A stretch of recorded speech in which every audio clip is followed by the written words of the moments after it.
प्रथम अध्याय श्लोक 13। तत्पश्चात शंख नगाड़े बिगुल तुरई तथा सिंह सहसा एक साथ बज उठे। ये संवत स्वर अत्यंत कोलाहलपूर्ण था। ये सब अलग अलग वाद्य हैं, युद्ध समय के। शंख समुद्र में से उत्पन्न होता है। पूजा के समय, आरती के समय, मांगलिक प्रसंगों के समय और युद्ध के आरंभ के समय शंखनाद किया जाता है। शंख की अपनी एक महिमा है। बायां शंख और दायां शंख, दो प्रकार के शंख होते हैं। भेरी की आवाज़ है, वो शत्रु पक्ष को भय देने के लिए होती है। नगाड़े जो है वो कटोरे जैसा लोहे का पात्र होता है और उसको भैंस के चमड़े से मढ़ा जाता है। उसको डंडे से बजाया जाता है। मंदिरों में, राजमहलों में, बड़े बड़े उत्सवों के समय, मांगलिक प्रसंगों के समय बजाया जाता है। और अपनी स्तुति करने के लिए जो वाद्य बजाया जाता है वह ढोल कहलाता है। ढोल लोहे का, लकड़ी का या एल्युमिनियम का होता है और उसका चमड़ा बकरी का होता है। मृदंग मिट्टी के होते हैं और चमड़े से मंडे होते हैं। गोमुख को मुख से फूंक मार कर बजाया जाता है। जैसे ही भीष्म ने शंख बजाया, ये सब वाद्य एक साथ में बजने लगे और ये सब बड़ा भयंकर हुआ। जीवन में शांति हो, प्रेम हो तो मधुर संगीत प्रकट होता है, और संघर्ष हो, विवाद हो तो उसका नाद भी बड़ा भयंकर होता है। पहले श्लोक में धृतराष्ट्र ने संजय से पूछा था कि मेरे और पांडवों के पुत्रों ने क्या किया। इसलिए इन श्लोकों में संजय ने बताया कि कौरवों ने क्या किया। अब पांडव पुत्रों ने क्या किया, इस 14वें श्लोक से संजय बताता है। दूसरी ओर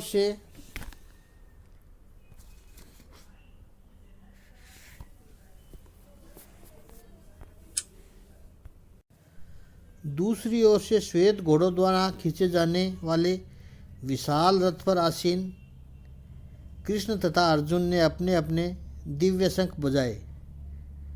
भगवान कृष्ण ने अपना पांचजन्य शंख बजाया। अर्जुन ने देवदत्त शंख तथा अतिभोजी एवं अति मानवीय कार्य करने वाले भीम ने पौंड्र नामक भयंकर शंख बजाया। पांडवों की युद्ध करने की मनसा बिल्कुल नहीं थी। यहाँ भी स्पष्ट कर दिया है कि कौरवों के अनेक वाद्य बजाने पर इसके बाद पांडवों ने प्रतिक्रिया शुरू की, यानी शंख बजाए हैं। भगवान और अर्जुन जिस रथ में हैं उस रथ में श्वेत घोड़े जोड़े गए हैं। सिंबॉलिक व सैद्धांतिक दृष्टि के संदर्भ में समझने जैसा है। हम सब जानते हैं सफ़ेद रंग शांति का प्रतीक है, लाल रंग शौर्य का प्रतीक है। अर्जुन के रथ के सफ़ेद घोड़े हैं।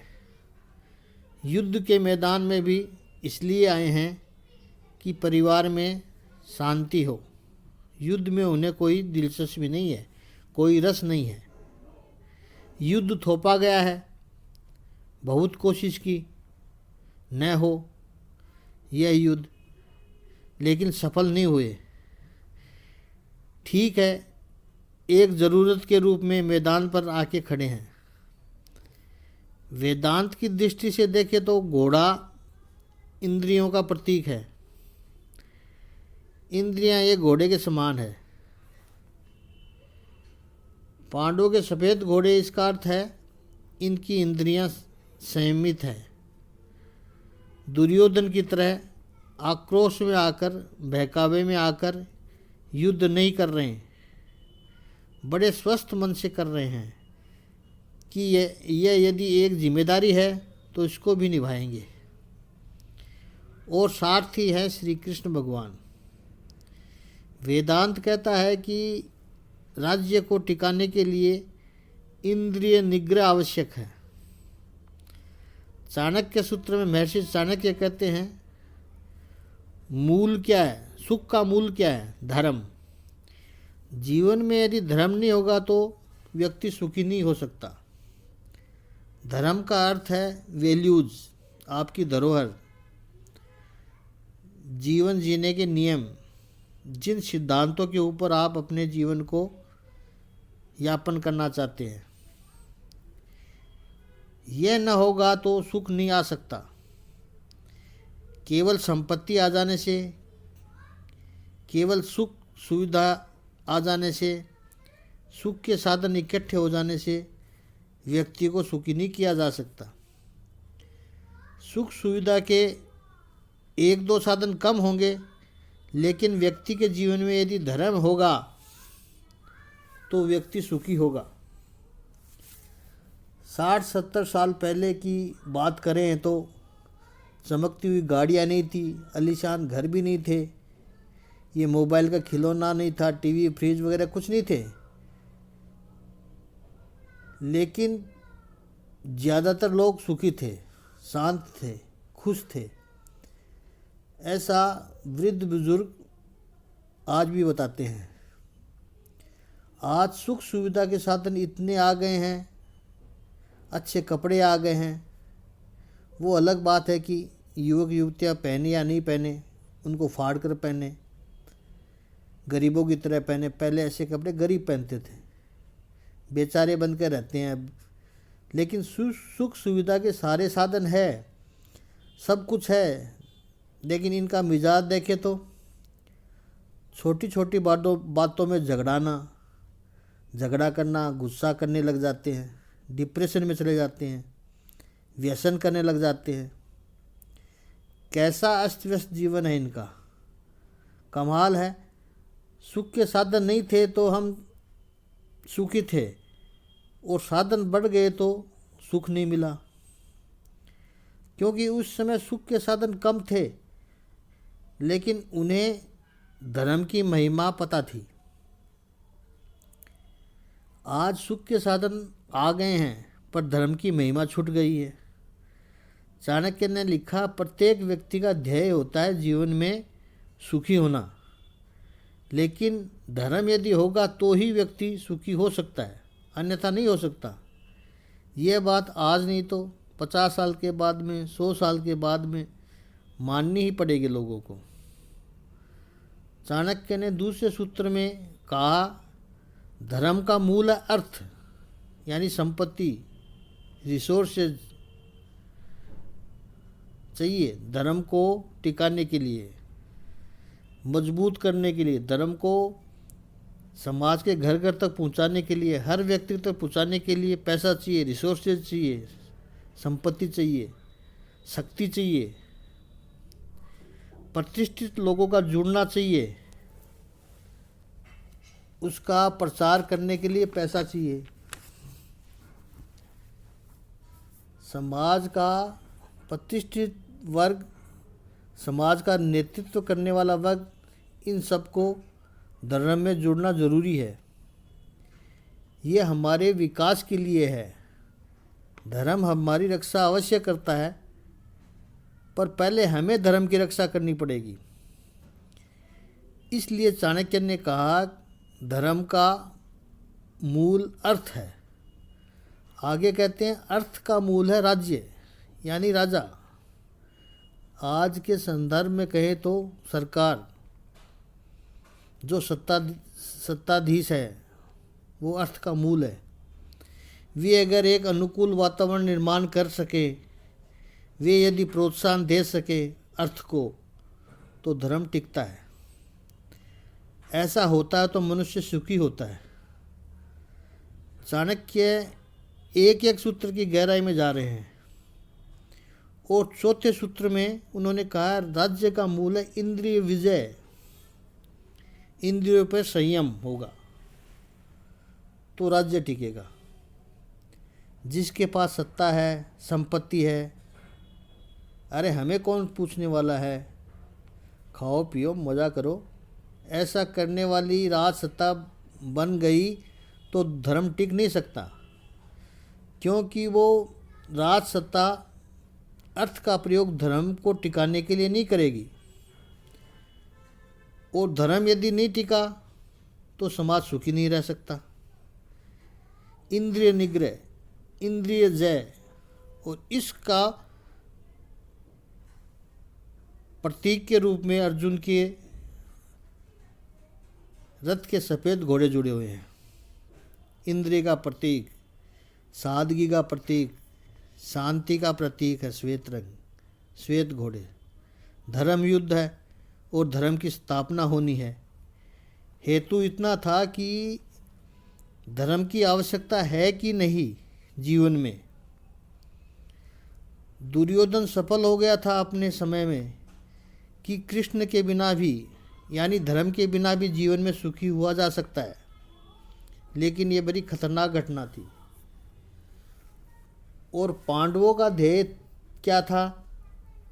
सुख सुविधा के साधन कुछ कम होंगे तो चलेगा, लेकिन जीवन में कृष्ण होने चाहिए, धर्म होना चाहिए।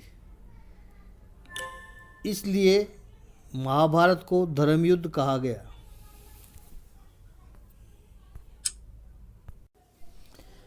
बड़े रथ में बैठे हुए पहला शंख, दिव्य शंख माधव ने बजाया, भगवान कृष्ण ने बजाया। ये बात में बड़ी सूचक है।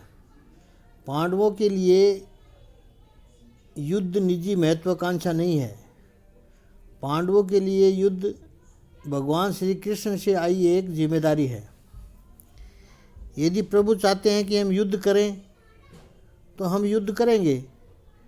और भगवान श्री कृष्ण को भी निजी स्वार्थ नहीं था युद्ध करने में। एक बहुत बड़ी गलत मान्यता है, कृष्ण भक्तों में ही है, वो कृष्ण भक्तों में चल रही है। इतना बड़ा महाभारत कृष्ण ने करवाया, अर्जुन तो भाग जाना चाहता था। गीता का उपदेश सुनाकर अर्जुन को उकसाया, क्यों युद्ध करवाया, भगवान ने रोका क्यों नहीं? ये तो प्रभु की लीला थी। बिल्कुल गलत बात है।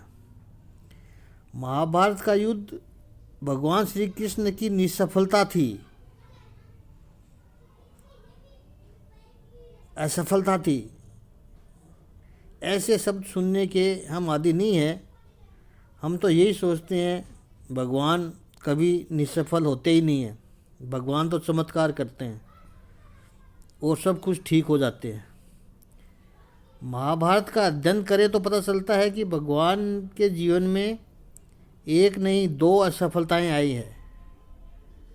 मैं श्री कृष्ण का भक्त हूँ, अत्यंत आदर और प्रेम है मुझे श्री कृष्ण के प्रति, फिर भी ये सत्य है। ये दो निसफलताएं भगवान श्री कृष्ण के जीवन में आई और उन्होंने इन्हें स्वीकार किया, बहुत गौरव के साथ स्वीकार किया। पांडवों के प्रतिनिधि बनकर गए, कितना समझाया, कितनी बार्गेनिंग की। केवल 5 गांव दे दो, फिर भी असफल रहे, खाली हाथ लौटे हैं दुर्योधन की सभा से। कह दिया दुर्योधन ने, सुई की नोक जितनी जमीन नहीं दूंगा। एक दृष्टि में दुर्योधन के ऊपर डाल दे तो दुर्योधन वहीं जलकर राख हो जाते। इतनी शक्ति है भगवान की श्री कृष्ण में। त्रिलोक का अधिपति है, पूर्ण पुरुषोत्तम है, परब्रह्म है और सगुण और साकार रूप में आए हैं। और वे दुर्योधन की सभा में से खाली हाथ निकले। जी हाँ, बिल्कुल सत्य है, इतिहास साक्षी है, खाली हाथ निकला। जीवन की प्रत्येक लीला से कुछ सिखाया है भगवान ने कि हो सकता है हमारे जीवन में ऐसा क्षण आए, हम सही हो, हम पावरफुल हों, सशक्त हो, समर्थ हो और सक्षम भी हो, फिर भी ऐसी घटनाएं आती है कि हमें चुप रहना पड़ता है, हमारी जिद को छोड़ना पड़ता है। गलत व्यक्ति को कभी कभी मुख पर होने देना पड़ता है, हमें शांति रखनी पड़ती है। कृष्ण को युद्ध नहीं चाहिए था।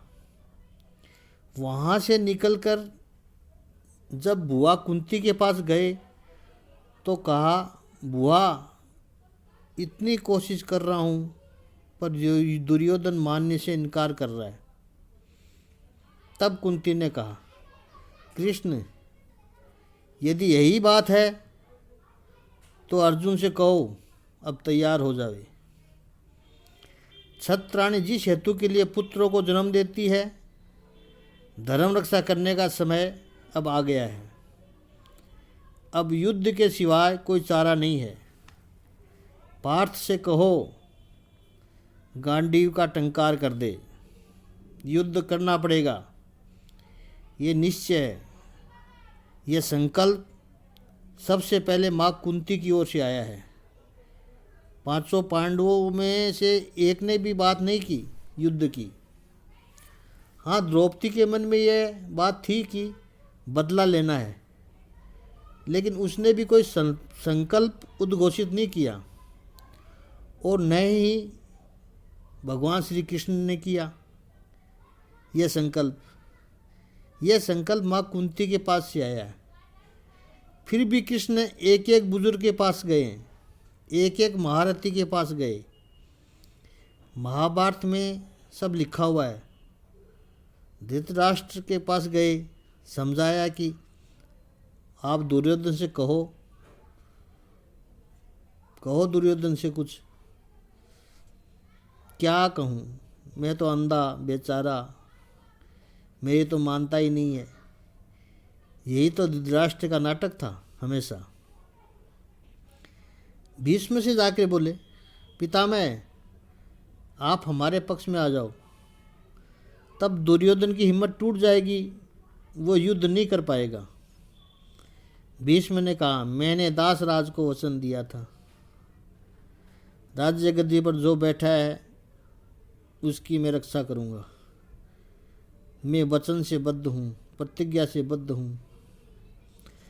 संजोग चाहे कुछ भी हो, पर इस वक्त राजगद्दी पर धृतराष्ट्र बैठा हुआ है, उसकी रक्षा करना मेरा कर्तव्य है। भीष्म कहता है, तुम सही हो केशव, पांडवों के साथ अन्याय हो रहा है, मैं जानता हूँ, लेकिन क्या करूँ, मेरी प्रतिज्ञा है। द्रोणाचार्य के पास भी गए, भगवान आप हमारे पक्ष में आ जाओ। द्रोणाचार्य ने कहा, पगार दुर्योधन से लेता हूँ हर महीने, मेरे पास कुछ नहीं था। ऐसे समय में द्रुपद के पास से अपमानित होकर जब आया था, उस स्थिति में इन कौरवों ने हाथ पकड़ा है। राजाश्रय लेता हूँ, इन लोगों का मैंने नमक खाया है, और जब इनको मेरी आवश्यकता है तो छोड़ दूँ इनको, मैं नहीं छोड़ सकता। कर्ण के पास भी गए हैं भगवान श्री कृष्ण। कर्ण को अपने जन्म का रहस्य बताया है। कर्ण तू राधे नहीं है, तू कौन्तेय है, तू पांडवों का बड़ा भाई है, आजा पांडवों के पक्ष में। मैं उनको भी बताऊंगा, और पांडव धर्मनिष्ठ है, तुझे बड़े भाई के रूप में स्वीकार कर लेंगे। इस युद्ध में विजय तो पांडवों की होगी, राज्य तुझे मिलेगा, क्योंकि ज्येष्ठ पुत्र तू बनेगा, और युधिष्ठिर तो धर्मात्मा है, छोड़ देंगे अपना अधिकार। कर्ण तू हस्तिनापुर का सम्राट बनेगा। कर्ण ने एक नहीं मानी, एक भी बात नहीं मानी। कर्ण की एक दुखती हुई नस भी भगवान श्री कृष्ण को पता थी, वो भी कृष्ण ने कह दिया। द्रौपदी जैसे पांच पांडवों की सेवा करती है, कर्ण छठे तेरी भी सेवा करेगी।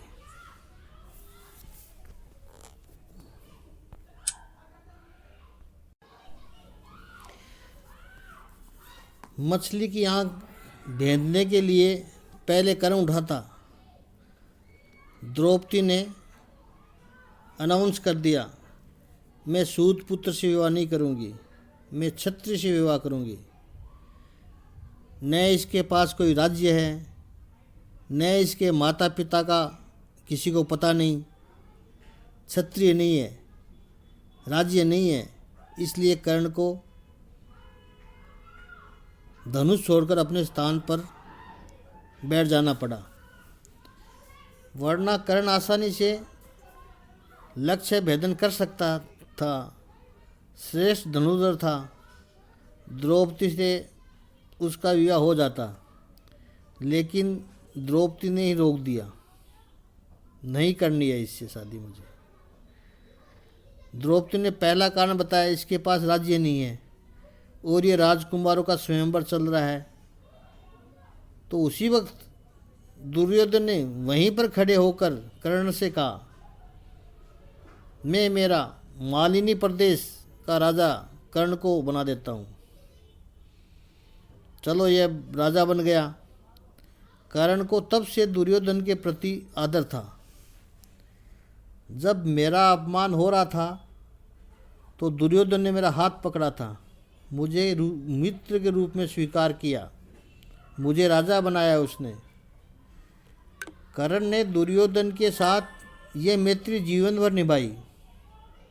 बड़ा वफादार रहा कर्ण दुर्योधन से।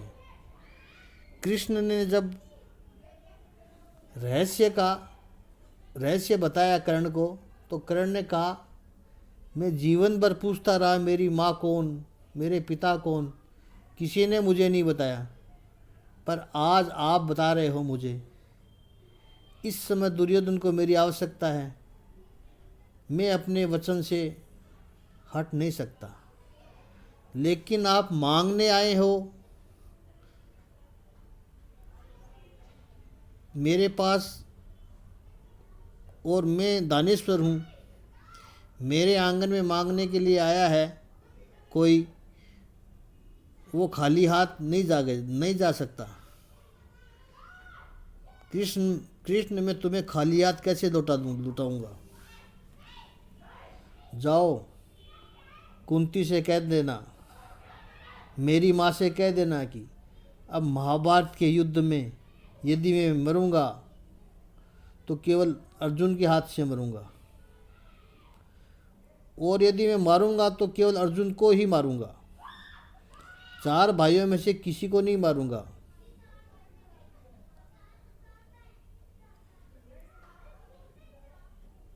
अर्जुन के बाण ही मेरे को मार सकते हैं, दूसरे किसी की ताकत नहीं जो मुझे मार सके।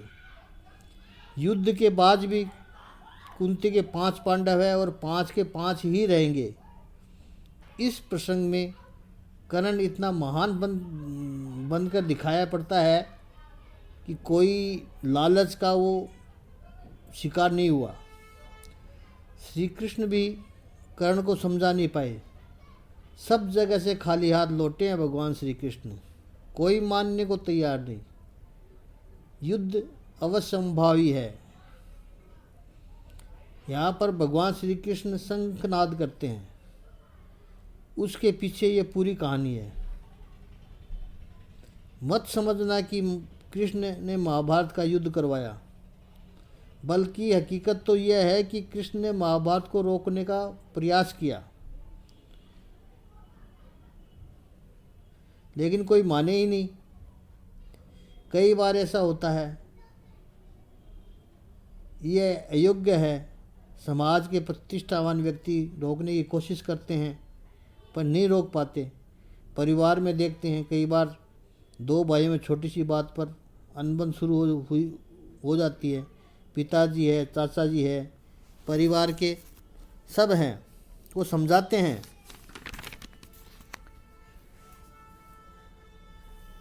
इतना विकास तुमने साथ में किया, अब एक छोटी सी बात पर सारे बड़े बुजुर्ग कोशिश कर रहे हैं समझाने की। दोनों के दिमाग में ऐसी बात आ गई, बस लड़ने पर तैयार है, अलग होना है, नहीं रोक पाते इसे। कहते हैं होनी को कोई नहीं रोक सकता।